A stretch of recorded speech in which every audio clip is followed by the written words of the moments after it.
La pause café. Et si on faisait une petite sieste? Bah oui, avec Caroline Ricross qui va nous en parler. Alors, la sieste, elle est peu populaire en France.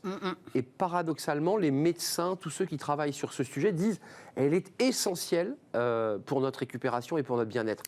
Compliqué. Et oui, elle est essentielle parce qu'apparemment, on dort de moins en moins, Arnaud, en tout cas en France. D'après une étude publiée en 2019 par Santé publique France, les Français dorment en moyenne 6h42 minutes par nuit, donc moins de 7 heures, les 7 heures qui sont recommandées pour une bonne récupération. Pire, d'après une récente étude qui a été publiée en octobre dernier par CAPA, 72% des Français avouent avoir des problèmes pour bien dormir, donc font régulièrement des insomnies ou s'endorment trop tard.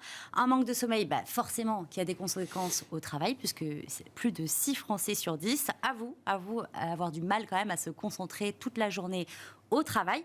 Du coup, face à ce manque de sommeil, la sieste au travail semble une bonne solution. Plus de 7 Français sur 10, d'ailleurs, sont complètement pour mettre en place la sieste au travail. Et je le disais, la sieste a de nombreux bienfaits. On ne le dira jamais assez. Mais énormément. D'ailleurs, de nombreuses études l'ont démontré. L'Institut national de prévention et d'éducation pour la santé les résume un peu dans son guide « Bien dormir, mieux vivre » qui a été publié en 2007. Alors, d'après cet ouvrage, une sieste de 20 minutes, pas plus, parce que sinon, on risque de mal dormir justement quand le soir arrive.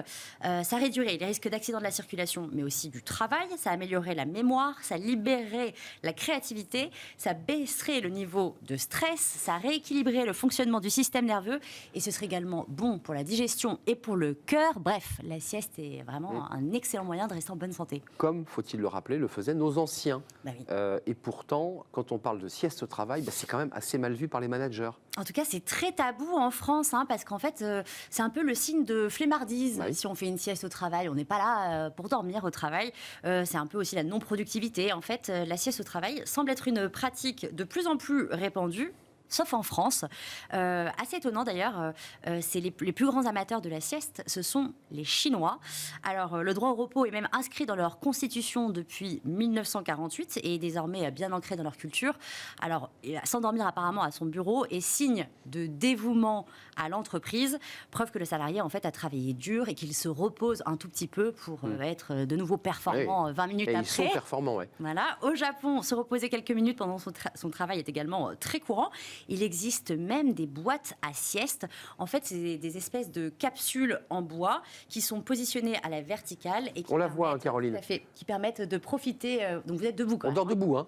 Ouais, c'est pas bête quand même. Ouais, et ça vous permet, ça prend pas de place au bureau et ça vous permet du coup de piquer un petit somme pendant quelques minutes. C'est un concept quand même. C'est un concept. Apparemment, c'est très confortable. Alors, je ne l'ai pas testé. Oui, c'est doudoune, j'imagine. On rentre dedans, on se calfeutre et on tire la porte. On est quand même debout. Oui, on est proche du cercueil quand donc même. Donc ça, c'est au Japon. D'accord. Et puis aux États-Unis, la pratique est également de plus en plus courante. Il y a des entreprises qui mettent en place pas mal de systèmes pour mettre en place la sieste au travail, comme par exemple l'entreprise Google ou encore le média Huffington Post également qui pratique la sieste au travail.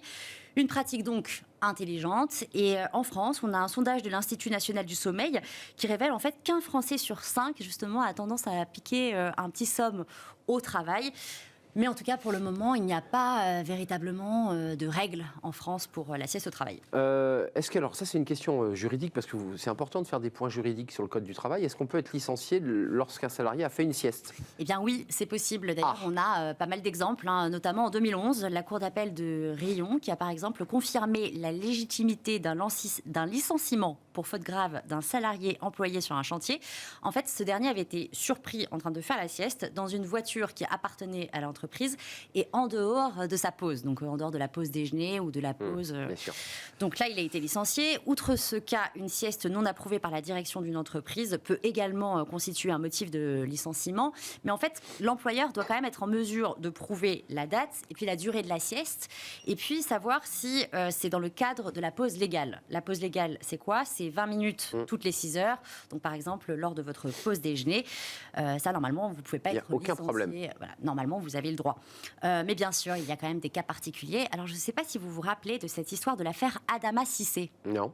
C'était en 2018. C'était un agent de propreté de la ville de Paris qui avait été licencié pour faute grave par une filiale de Richebourg parce qu'il avait été photographié par un piéton en train de faire une sieste, une légère sieste. C'est vrai. À la fin de sa journée de travail.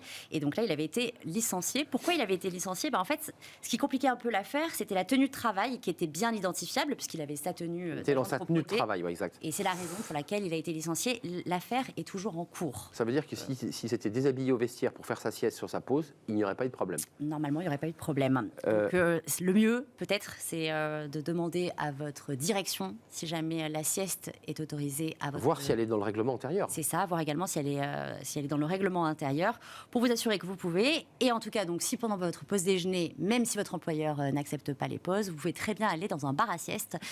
C'est très tendance, il y en a de plus en plus, ça vient du Japon, et il y en a de plus en plus en France. Ça coûte quand même de 6 jusqu'à 30 € pour faire une courte sieste pour vous reposer avant de reprendre le travail. Donc on boit peu dans le bar à sieste, mais on dort beaucoup. Non, alors en effet, on ne boit pas, mais on peut dormir. On peut dormir, donc c'est un faux bar, mais c'est un vrai bar pour les siestes. Mais il y a des matelas, c'est un concept. Merci, puis je pense aussi aux navigateurs qui font des micro-siestes pour rester toujours très concentrés sur la barre de leur bateau. Merci Caroline de nous avoir fait ce petit point sur la sieste, et je ne me suis pas endormi. C'est bien. On fait une très courte pause et on va se tourner vers le cercle RH. Aujourd'hui, c'est un grand entretien avec Marie-Christine Levé.